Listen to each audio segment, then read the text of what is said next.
you can take the Bible and use it to destroy your own life.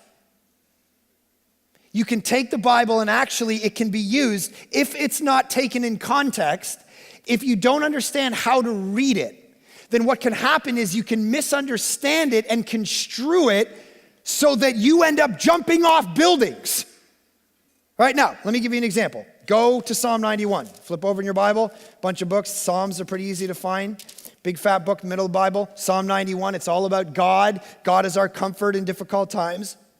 And what it says in verse 11 to 13 is this, and this is what the devil's quoting from. For he will command his angels concerning you, speaking to Israel, to guard you in all your ways. On their hands they will bear you up, lest you strike your foot against a stone.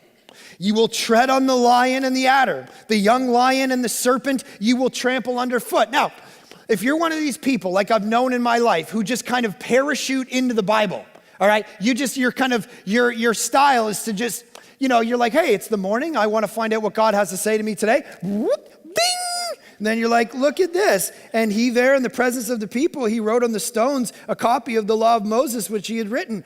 And all Israel sojourned, as well as native born, with their elders and officers and their judges. I'm supposed to be a judge. And that's how we do this. All right, that's how some people do that. And there's that classic example of the guy who said, I'm just going to do whatever the Bible tells me to do. Boom, Judas went and hung himself. Okay, boom, go and do likewise. Boom, whatever you do, do it quickly. All right, we're not going to do that anymore. So there's that guy.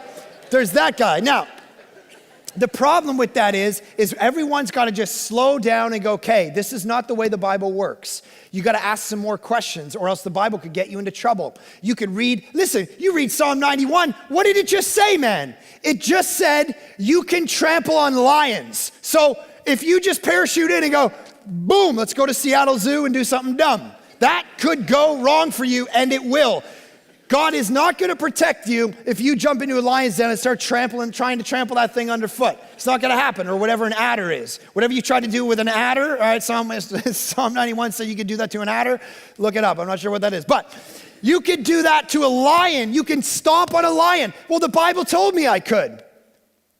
The Bible told me I could. This is where we all have to stop, and my job is not only to teach you the Bible, but to equip you to understand the Bible when you're at home and you're living the other 6 days of your life. So let me do that for a second. When you come into passages like this, here's what you got to understand. There's always a context, a historical context. There's always you got to figure out what chapter is this part of? What book is this part of? What testament is this part of? How do I get context of this? And what I'm reading, am I supposed to read it literally, or am I supposed to read it picturesquely? There's a difference between sitting down and reading a newspaper and reading J.R.R. Tolkien, right? Reading Lord of the Rings is different than a newspaper. You're going to read those things differently.